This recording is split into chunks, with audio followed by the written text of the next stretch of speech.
Hello guys, मेरा नाम है मीगो और आप लोग देख रहे हैं मीगो ट्यूब। चलिए डिजिटल कल्टीवेटर इस गॉड की एपिसोड 55 को शुरू करते हैं। तो गाइस, एपिसोड की शुरुआत होती है कल्टीवेटर एलायंस के वीआर ट्रेनिंग बेस से, जहां पर अनाउंसर अनाउंस कर रहे होते हैं कि सब लोग ध्यान से सुनो, टूर्नामेंट बस अभी स्टार्ट ही होने वाला है और सभी कैंडिडेट्स वीआर सिमुलेशन कैप्सूल में जाओ और सब लोग टूर्नामेंट के लिए रेडी हो। और तभी टाइमिंग का दोस्त हियान कहता है कि ये बहुत ही अच्छी बात है कि हमने वीआर सिमुलेशन में पहले ही ट्रेनिंग कर ली थी टाइमिंग के बदौलत। और जावलियन भी कहता है हाँ तुमने सही कहा।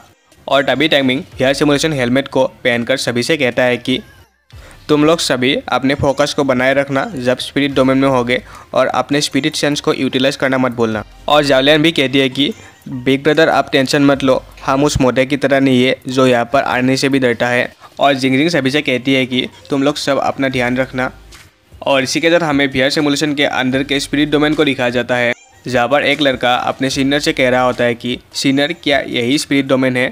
और उसका सीनियर कहता है कि हाँ ये तुम्हारे लिए सरप्राइजिंग है क्योंकि तुमने इसे कभी देखा नहीं होगा, क्योंकि तुम सेकेंड ईयर के स्टूडेंट हो। और दरअसल ये स्पिरिट डोमेन ट्रेनिंग सेंटर दरअसल जूनियर और सीनियर यूज़ करते हैं ट्रेनिंग के लिए।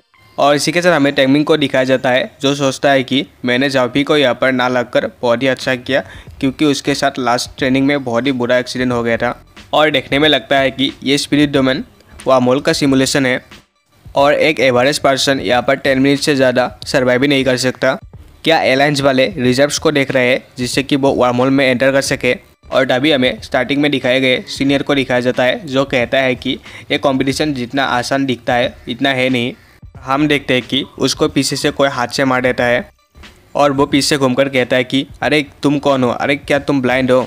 और वो टकराने वाला लड़का एक क्रीपी से लुक के साथ कहता है कि क्या तुम मूव कर सकते हो। और इसी के साथ हमें इसके साथ इंट्रोड्यूस किया जाता है जो जिनमैन कल्टीवेशन क्लब का प्रेसिडेंट हुआओ सेंसान होता है, जो एक जूनियर ग्रेड 4 कल्टीवेटर है। और इसी के साथ सेंसान और उसके दोनों दोस्त वहाँ से चले जाते हैं और हम देखते हैं कि वो सीनियर बिल्कुल डर जाता है और वो जूनियर पूछता है कि क्या आप ठीक है सीनियर। और तभी कुछ लोग कहते हैं कि आखिर ये तीनों एक साथ क्यों है, ये तीनों बहुत ही एक टेरिफाइंग ऑरा हमको दे रहे हैं। और तभी कुछ लोग कहते हैं कि तुम लोग चुप रहो, यहाँ पर हमें उनको ऑफेंड नहीं करना चाहिए। और दूसरा बंदा चुप कहता है कि हाँ तुमने सही कहा। और तभी सेंसान कहता है कि आखिर नेशनल कल्टीवेशन एग्जाम का इस साल का टॉप स्कोरर कहाँ पर है।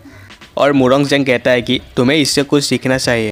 और इसी के साथ हमें मुरोंग जेंग का इंट्रोडक्शन दिया जाता है जो हानहुआ कल्टीवेशन क्लब का प्रेसिडेंट होता है और एक जूनियर ग्रेड 4 कल्टीवेटर है। और तभी दूसरा लड़का कहता है कि ब्रदर मुरोंग क्या तुम किडिंग कर रहे हो। और इसी के साथ हमें इसके साथ इंट्रोडक्शन दिया जाता है जो हुआओ कल्टीवेशन क्लब का प्रेसिडेंट वी जिंगसिंग होता है और ये भी एक ग्रेड 4 का कल्टीवेटर है। और इसी के साथ हमें टैंगमिंग के गैंग को दिखाया जाता है जिससे कोई कहता है कि अरे यू तो तुम टैंगमिंग होना, वही top scorer national cultivation exam के इस ईयर के, और तुम हानबी के कल्टीवेशन क्लब के प्रेसिडेंट भी होना। और तभी यूवी जिंगसिंग कहता है कि मैं यूवी जिंगसिंग हूँ और मैं हुआओ यूनिवर्सिटी कल्टीवेशन क्लब का प्रेसिडेंट हूँ, इसलिए मैंने सोचा कि मैं तुमसे आकर पर्सनली मिलूँ। और टैंगमिंग भी उसको ग्रीटिंग करता है। और यूवी जिंगसिंग से कहता है कि हमें मिले बहुत टाइम हो गया है, आखिर तुम कैसी हो जिंगजिंग। और जिंगजिंग नर्वस होते हुए कहती है कि बिग ब्रदर जिंगजिंग मैं अच्छी हो। और टैंगमिंग सोचता है कि अच्छा तो ये जिंगजिंग को पहले से ही जानता है क्योंकि वांग और यूवी फैमिली पहले से ही बहुत अच्छे फ्रेंड्स हैं। और अभी सेंसान टैंगमिंग से कहता है कि अच्छा तो तुम टैंगमिंग हो, मैं हुआ सेंसान हूँ और मैं जिनमैन में सबसे ज़्यादा स्ट्रॉन्गेस्ट हूँ। अभी टूर्नामेंट स्टार्ट नहीं हुआ है, क्यों ना हम थोड़ी सी फाइट करें।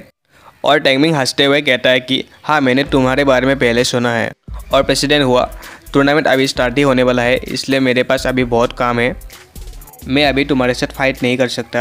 और टैंगमिंग सोचता है कि हुआ सेंसान मेरा पुराना दोस्त, आखिर तुमने कितने बारी मेरे साथ हारा होगा प्रीवियस लाइफ में। सेंसान जाते हुए कहता है कि मैंने अपने टाइम को वेस्ट कर दिया।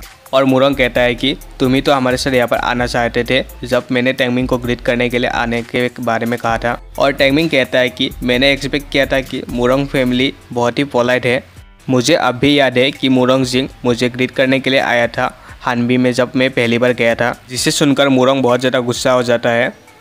पर तभी सेंसान उसको रोक लेता है। मुरोंग कहता है कि ऑलराइट हमने अपना हाई हेलो कह दिया है और मैं 2 कल्टीवेटर फैमिलीज के फ्यूचर के कपल्स के मीटिंग को बर्बाद नहीं करना चाहता। इसी के साथ मुरोंग पीछे घूमता है और कहता है कि और वो सोचता है कि टैंगमिंग तुम बस थोड़ा सा वेट करो, तुम्हारी लाइफ मेरे लिए कुछ भी नहीं है। मैं जब चाहूँ तब तुमको मार सकता हूँ, पर मैं तुमको इतनी आसान मौत नहीं दूंगा। मैं तुमको अपने पूरी ज़िंदगी भर तुमको ह्यूमिलेशंस में जीने दूंगा। मैं तुम्हारे लाइफ को एक लिविंग हेल बनाने वाला हूँ। और मैंने तो इस शो का नाम भी सोच लिया है, रूइंड रेपुटेशन। और तभी हमें टैंगमिंग को दिखाया जाता है, जो सोचता है कि मुरोंग जेंग यहाँ पर जिंगसिंग को किसी एक रीजन से लेकर आया है और देखने में लग रहा है कि यूवी जिंगसिंग का फियोंसे है। ये लड़का बहुत ज़्यादा ग्रेसफुल और एलिगेंट है और इसने ग्रेड 4 तक पहुँचने के लिए मैनेज कर लिया है। ये लड़का डेफिनेटली एक आउटस्टैंडिंग पर्सन है, पर अनफॉर्चुनेटली इसकी नज़र मेरी गर्लफ्रेंड पर है। और इसी के साथ हमें जिंगजिंग को दिखाया जाता है, जो कहती है कि बिग ब्रदर जिंगसिंग, मुझे आपसे कुछ कहना है। और इसी के साथ वहाँ पर टूर्नामेंट का अनाउंसमेंट स्टार्ट होता है और कहते हैं कि इस टूर्नामेंट में कुछ नए रूल को ऐड किया गया है और सभी कैंडिडेट्स प्लीज़ अपने अपने टीम के पास जाओ। और इसी के साथ यूवी जिंगजिंग से कहता है कि ये बहुत ही खूबसूरत लम्हा था, पर क्या करें, हैप्पी टाइम हमेशा शॉर्ट टाइम के लिए ही रहता है। और इसी के साथ वो जिंगजिंग के बालों को सहलाता है और जिंगजिंग को एक गुलाब निकाल के देता है। इसे देखकर जिंगजिंग बहुत ज़्यादा नर्वस हो जाती है और वो कहता है कि मुझे तुम्हारे इंटेंशंस के बारे में पता है, चलो हम टूर्नामेंट के बाद एक दूसरे के साथ बातें करते हैं और टूर्नामेंट में तुम अपना बेस्ट देना। और अनाउंसर्स अपने रूल्स को अनाउंस कर देते हैं, जहाँ पर एक लड़का रूल्स को सुनने के बाद कहता है कि क्या फ्री फॉर ऑल, और दूसरा लड़का कहता है कि क्या बोलो कि यहाँ पर अदरवर्ल्ड के मॉन्स्टर को सिमुलेशन करने वाले हैं। और यहाँ पर हमें पता चलता है कि दरअसल स्पिरिट डोमेन में 3 टाइप्स के मॉन्स्टर को सिमुलेट किया जाएगा और इनका colours white, yellow and red होगा, जहाँ पर वाइट वाले ग्रेड 1 और जहाँ पर येलो वाले ग्रेड 2 और रेड वाले ग्रेड 3 के लेवल के होंगे। और तभी हम टैंगमिंग को देखते हैं, जिसके हाथ में एक ब्रेसलेट अपीयर हो जाता है और हमें इस ब्रेसलेट के बारे में बताया जाता है, जो दरअसल एक स्टोरेज ब्रेसलेट होता है और इस ब्रेसलेट की मदद से स्पिरिट बीस्ट को इस पर स्टोर किया जा सकता है। और टैंगमिंग सोचता है कि ये आइटम बहुत ही अच्छा है और ये वर्महोल के अंदर जाने वाले आर्मीज को दिया जाता है और ये बहुत ज़्यादा अच्छा है कि ये मुझे इतनी जल्दी मिल गया। और इसी के साथ हमें यहाँ पर सभी कैंडिडेट्स को दिखाया जाता है, जो 58 कैंडिडेट्स होता है। और हम देखते हैं कि स्पिरिट डोमेन में स्पिरिट्स अपीयर होने लगते हैं और जहाँ पर 500 ग्रेड 1 के स्पिरिट्स ऑनलाइन होते हैं स्पिरिट डोमेन में। और गाइस, इन स्पिरिट बीस्ट को दरअसल टायोटिस कहा जाता है। एक लड़की स्पिरिट बीस्ट के पास जाकर कहती है कि क्या ये टायोटिस है, ये देखने में तो बहुत ज़्यादा क्यूट है, ये तो मेरे कैट की तरह है, मैं इसको पालतू बनाना चाहती हूँ। पर तभी वो स्पिरिट बीस्ट अपने मुंह को खोलकर उस लड़की को बाइट कर लेती है और हमें उस लड़की की एक सीखें सुनने को मिलती है और वो डिस्क्वालीफाई हो जाती है। और इसी के साथ टूर्नामेंट स्टार्ट हो जाता है और यहाँ पर हम हानन कल्टीवेटर के क्लब मेंबर्स को देखते हैं, जो दरअसल इन स्पिरिट बीस्ट से भाग रहा होते हैं। जहाँ पर डालोंग कहता है कि मैं ज़्यादा टेस्टी नहीं हूँ, तुम लोग मुझे मत खाओ, तुम लोग यहाँ से जाओ, मैंने बहुत दिन से शावर भी नहीं लिया है, मैं तो बिल्कुल टेस्टी नहीं हूँ, तुम लोग गर्ल्स के पास जाओ, वो बहुत ज़्यादा टेस्टी होंगे।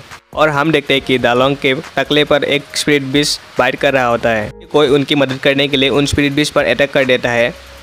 और हम देखते हैं कि ये दरअसल टैंगमिंग है जिसने इनकी मदद की है।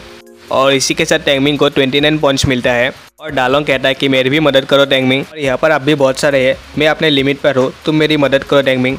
और तभी टैंगमिंग कहता है कि क्या ये टूर्नामेंट खत्म नहीं हो जाएगा अगर मैंने सभी स्पिरिट्स को एब्जॉर्ब कर लिया तो। और तभी टैंगमिंग अपने हाथों से इशारा करता है और कहता है कि बाकी सब मैं तुम लोगों पर छोड़ता हूँ। यहाँ पर जाविंग, सोंगलू और जिंगजिंग आ जाती है और जाविंग कहते हैं कि किसको ज़्यादा पॉइंट्स मिलता है देखते हैं, और जिंगजिंग कहते हैं कि ठीक है, पर जो भी हारेगी उसको पनिशमेंट मिलेगा। और हम देखते हैं कि टैंगमिंग यहाँ पर उबासी ले रहा होता है, पर तभी हम देखते हैं कि टैंगमिंग के पीछे से कोई उस पर अटैक कर देता है। और हम देखते हैं कि टैंगमिंग अपने लाइटनेस स्किल को यूज़ करके अपने इनर की से एक ड्रैगन बनाते हुए उसके हमले से बच रहा होता है। और हम देखते हैं कि दरअसल ये मुरोंग जेंग होता है जिसने टैंगमिंग पर अटैक किया होता है और वो टैंगमिंग से कहता है कि तुम्हारे स्किल्स तो बहुत ही अच्छे हैं, तुम 20 से भी ज़्यादा पॉइंट्स को एक ही बार में लेने में कामयाब हुए, पर क्या तुम्हें पता है ये मैच फ्री फॉर ऑल है। और टैंगमिंग कहता है कि मुरोंग जेंग तुम्हारे कॉन्सर्न के लिए बहुत बहुत शुक्रिया, और प्रेसिडेंट मुरोंग, मैं भी तुमको एक एडवाइस देना चाहता हूँ कि तुम ज़्यादा इम्पल्सिव मत बनो और टूर्नामेंट्स के रूल को वायलेट मत करो। और हम देखते हैं कि मुरोंग सिम अपने ब्रेसलेट से सभी स्पिरिट्स को एब्जॉर्ब कर रहा होता है और मुरोंग कहता है कि ऑफकोर्स मैं हमेशा से ही रूल्स को ओबे करता हूँ, पर तुम मुझे डिसअपॉइंट करने की हिम्मत भी मत करना। और इसी के साथ हमारा ये एपिसोड 55 पर खत्म होता है गाइस, मिलते हैं दूसरे एपिसोड में।